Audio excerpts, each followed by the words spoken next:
DSS seeks to rearrest Omoyele Sowore barely 24 hours after his release. National Assembly passes 2020 budget, fastest since 1999. In international news, ongoing general strike hobbles France and tests President Emmanuel Macron. And in sport, AFN president says is ready for battle with the sports ministry. This is ANN News. I am Olajumoke Olatunji. While it looks like the DSS Sowore saga is far from over, and barely 24 hours after the Department of State Services released Sowore, operatives moved to rearrest him and his co-defendant, Olawale Bakare. All the drama after Friday's proceedings at the Federal High Court in Abuja.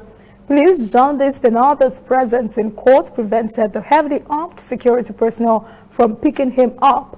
This is coming a few hours after the DSS carried out the High Court order to release the two detainees. In that release order, Justice Ijoma Ojukwu had also ordered the DSS to pay Sowore 100,000 naira for the agency's refusal to obey two prior court orders for his release.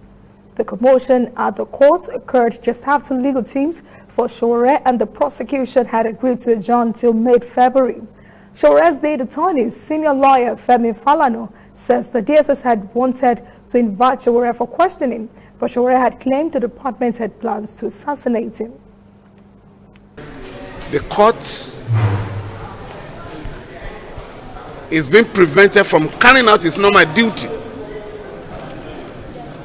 because there was a move to forcefully take them away from the court. As officers of the court, we are going to take appropriate steps. The National Assembly has passed the 2020 budget on Thursday, exactly 59 days after it was presented by President Muhammadu Buhari.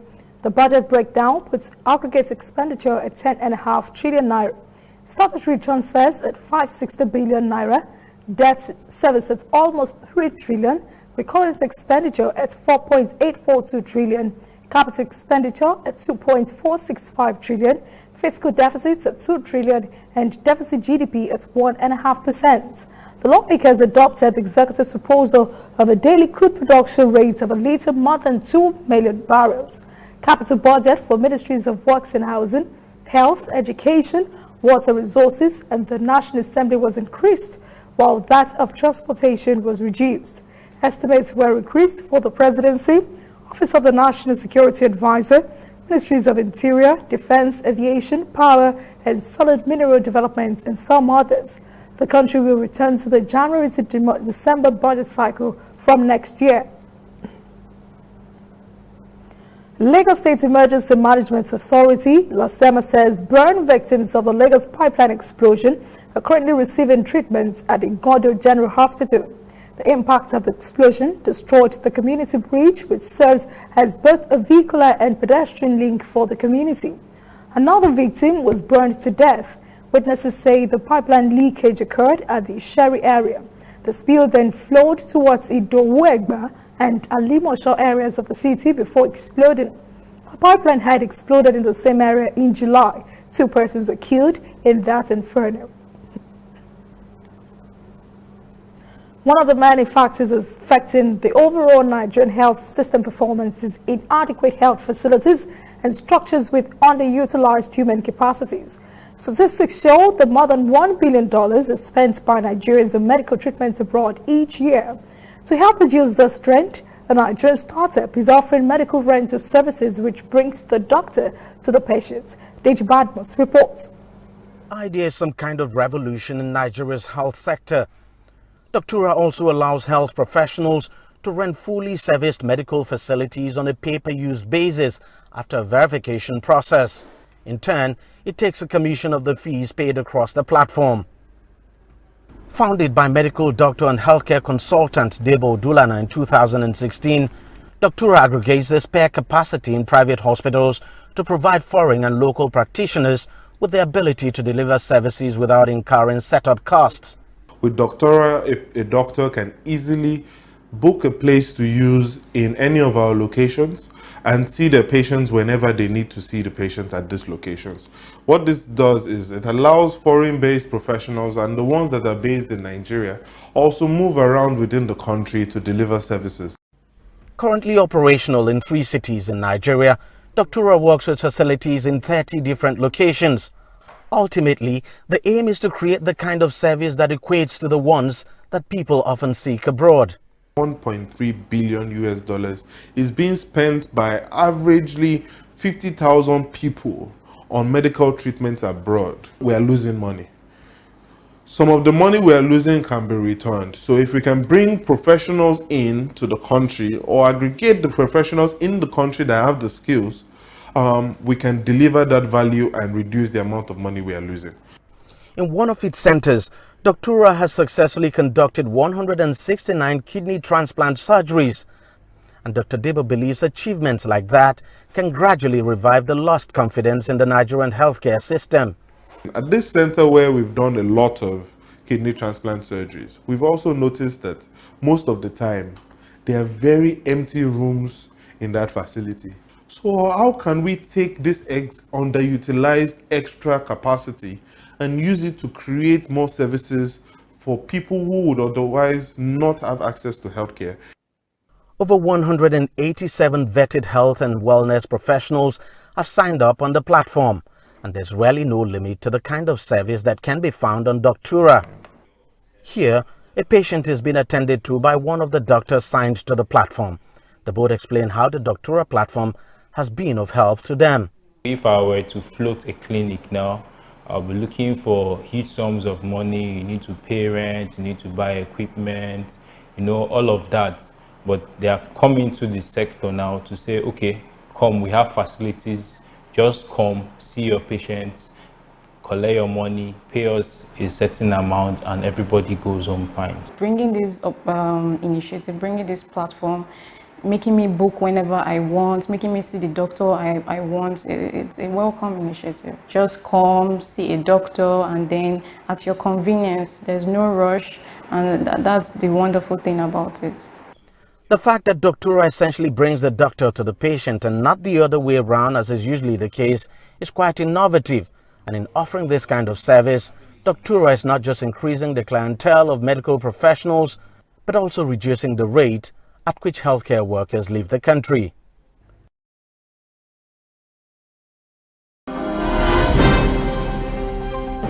Coming up, African stories.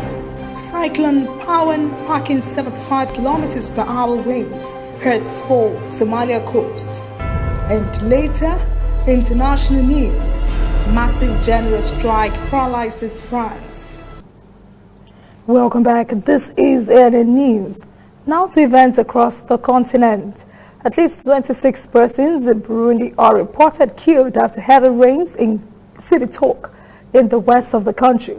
The security ministry said on Thursday dozens are injured and at least 10 persons were missing. Homes were destroyed and buried by landslides following heavy rains in the area. Security ministry spokesperson Pierre Nkurukiye says rescue operations are ongoing. An official is quoted as telling journalists dead bodies are still being unearthed. More than 100 persons have died in Kenya and Uganda, a region that is experiencing unseasonable heavy rains, partly as a result of cyclical weather phenomenon and also because oceans are warming. Weather forecast in Somalia is calling for a cyclonic storm to hit the country's coast this weekend. Cyclone Pawan, with winds of up to 75 kilometers per hour, is expected to hit south of Puntland region by Saturday morning, but it is expected to weaken as it approaches land, and then rainfall will intensify before subsiding once the storm arrives on land. Fishermen have been advised to stay away from the waters off the coast for the next 2 days. The seas are said to be rough at the moment. ANN reported earlier this week that unusual heavy rains are also expected in East Africa. This will compound the serious damage to lives and properties that has been caused by floods and landslides for weeks now. UN and Somalia government figures show floods, landslides and a cyclone have killed more than 1,200 persons across East and Southern Africa this year. The UN said flooding has also displaced nearly 500,000 in southern Sudan, 200,000 in Ethiopia, and nearly 400,000 in Somalia this year. East Africa is experiencing unseasonable heavy rains because the Indian Ocean is warmer than usual. Statistics South Africa says the country's gross domestic product growth rate has decreased by 0.5 percentage point in the third quarter. The agency says the largest negative contributors to growth in GDP in the third quarter were the mining, manufacturing and transport, storage and communication industries. Reporter Sumitra Ndu breaks it all down for us. This is the second contraction for 2019. The economy recorded negative growth of 3.1% in the first quarter, but bounced back by the same amount in the second quarter. The momentum couldn't be held. Activity fell again, this time by 0.6%. It was obviously worse than what most people were expecting. The other thing that I think concerns us is the number of sectors that recorded a decline during the third quarter. It's not as if this is just one or two sectors. It's across a whole range of industries that are clearly also struggling. Mining was down by 6.1%, driven largely by a fall in the production of platinum group metals, coal and iron ore. Manufacturing fell by 3.9%. The biggest declines came from mining, manufacturing and agriculture. These three industries are the largest employers in South Africa, which means that unemployment could be much higher by the next reading. At this stage for the year as a whole, we'd now be looking for growth of 0.4%. 0.4 is way below what South Africa requires. It's way below our population growth. So at this stage, income per capita is declining. Unemployment would be expected to continue to rise. Broadly, this economy remains fragile. Analysts believe more can be done to stimulate the economy. Government doesn't seem to be in the business of trying to help them out in terms of productivity. It seems to be more in the business of regulating them in order to achieve other goals. So the focus in South Africa is not so much about economic growth. It seems to be more about, making sure certain targets are reached, making sure that, certain political points are being scored, etc., etc. We are saying the focus needs to be on trying to include the private sector in the broader economy more fully, which means can we do private-public partnerships? Can we revitalize energy, water by drawing the private sector in and encouraging them to do some investment? They've got the balance sheet, but private sector lacks some confidence. Domestic activity is under pressure, debt is growing and revenue is declining. South Africa could also lose its investment status. And it's going to be quite difficult for us to go to 2020 without having, at least Moody's saying that we're not investment grade anymore. It's going to be quite difficult with the growth rates we are seeing. There's still a few headwinds for South Africa, domestically and internationally. Some economists believe the economy is already in recession. Kenya intends to fully roll out the universal health coverage program in the remaining 43 counties after the pilot phase in 4 counties have been successful. Kenyan President Uhuru Kenyatta says the pilot phase recorded an increase of 39% more citizens having access to essential health services in the 4 pilot counties. Kenyatta said the universal health coverage was crafted in recognition of the importance of a healthy population in the achievement of the country's development targets. Without a doubt, the key resource that underpins the spurring of development of any nation is its human resource, and indeed one of the main factors of production is our people. But for this resource to contribute effectively to our development agenda, the health of our country is paramount. And in recognition of this importance of health amongst our population and the realization of our development agenda, we therefore also chose to prioritize universal health care as a key pillar to our Big Four strategy. The president further challenged elected leaders to put dissolved funds into prudent use. He said the funds being set aside for health care every year are more than $700 million, but the impact is not being felt. He called on all stakeholders to rally behind the Leave No One Behind call to cushion the most vulnerable from the high cost of health care. When we return, international news. Massive general strike paralyzes France. And later, sport. AFN president says is ready for battle with the sport. Welcome back. This is ANN News. In foreign stories, at a NATO summit in London this week, French President Emmanuel Macron seemed to style himself as the leader of Europe and the only continental leader who can stand up to U.S. President Donald Trump. But like Trump, the French leader returned home on Thursday to a serious mess, a general strike over his plans to overhaul an overextended pension system. The strike, which has crippled the country, is expected to continue, perhaps till next week. It is partly a response to Macron himself, who is a former investment banker with a domineering personal style. This general strike spells big trouble for Macron's government. The general strike has shuttered schools and disrupted transportation across the nation. Last year's Yellow Vest demonstrations were led by the marginally employed and fueled by anger over inequality and government plans to overhaul the nation's general social welfare system. But the current strike features many unionized workers, including teachers, hospital workers, and some civil servants. Speaker of the U.S. House of Representatives Nancy Pelosi has directed the chairman of the House Judiciary Committee, where impeachment hearings started on Wednesday, and other Democratic committee chairs to begin drafting articles of impeachment against President Donald Trump. She says the inquiry shows that President Trump had defied the norms of presidential conduct when he asked Ukraine to launch an investigation into former Vice President Joe Biden, who happens to be one of his chief 2020 Democratic challengers, to help him as he runs for re-election. Pelosi says this violates Trump's sworn obligation to uphold the U.S. Constitution. After months of challenging, deriding, and demeaning the impeachment inquiry, the White House is now publicly embracing the likelihood of a trial in the Republican-controlled Senate. Pelosi said, quote, "The facts are uncontested. The president abused his power for his own personal political benefit at the expense of our national security." Even before Pelosi gave the directive for drafting of articles of impeachment, Trump goaded Democrats in a tweet on Thursday that, quote, "If you're going to impeach me, do it now, fast, so that we can have a fair trial in the Senate and so that our country can get back to business." The United Nations Climate Change Summit in Madrid, Spain, is trying to use the two-week gathering to bring some energy to the debate on climate action plans and lay aside policy differences among the many nations attending the summit. In Thursday's session, the gathering chewed on the role of oceans in climate change, and Guy Henderson was there and now reports.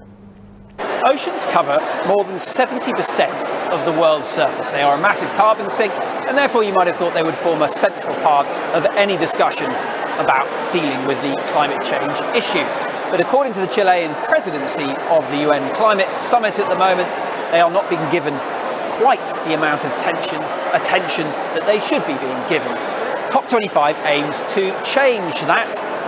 We have come to an event on the side of the UN Climate Summit organised by an organisation called Because the Ocean Initiative. The Chilean Minister of Science is here. We caught up with him and I asked him whether he was confident that countries would now begin to include the oceans in their national emissions reduction strategies. So this is about building coalitions. It's a process, and this is why today this report, together with the IPCC report, what they do is they start building a roadmap so that we can have the topic discussed over and over again until it becomes essential for the entire community. And this is step by step. We have COP25 now, we have the UN Oceans conference in July, and we have COP26 in the UK next year. It's all about building momentum so the topic can gain interest and relevance. 28% of the world's population lives along a coastline, but this is not just a conversation for countries with coastlines, because food supply would be affected by rising sea levels. There will be the knock-on impact that rising sea levels would have on weather patterns, even in landlocked countries. So I think the feeling amongst people at the COP, and certainly amongst the Chilean presidency, is that progress is being made, but there is still a process ahead of them before they can push the oceans up the international political agenda as much as they would like. Monca is one of the largest fishing ports in Indonesia. The fish caught there are shipped around the world, but the beach is covered with plastic trash, posing a big threat to human health. Reporter Tony Sheng has more. On the polluted beaches of Muncar in Indonesia, goats and chickens rummage through the waste, scavenging for whatever they can find. It's hardly surprising they eat a lot of what's most plentiful, plastic, washed up on the tide. When we butcher the goats, we find plastic in their stomachs. The pollution is a real concern for Dr. Firdaus. He's the senior physician at the local hospital. Since the pollution hit several years ago, he's seen a dramatic rise in stomach complaints. Some minor, but if untreated, infections that can be deadly. Ya, gini, kalau saya lihat isu kesehatan dengan adanya sampah yang in Muncar, the most common health issues related to the pollution are diarrhea, gastrointestinal problems and gastric infections. These are the most common symptoms. Muncar is famous as a fishing port. It's one of the largest in Indonesia, and the fish caught in the polluted waters here are shipped around the world. It might be tempting to look at these fish caught in these plastic-infested waters and think, well, that's sad for the people of this small Indonesian town, but what's that got to do with me? But these fish are often sent out to canning factories and frozen exporters who are then sending them off to Japan, to Europe and the United States. With so much plastic pollution in our environment, researchers at the world-renowned Medical University of Vienna set out to discover how much is getting into us. They did it by testing human excrement from 8 countries around the world, and the results were emphatic. In all samples which we took, 8 out of 8, they were positively tested for the presence of microplastic. Disturbingly, we don't know what it's doing once it's inside us, even though plastics often contain chemicals that can cause cancer or disrupt our hormones.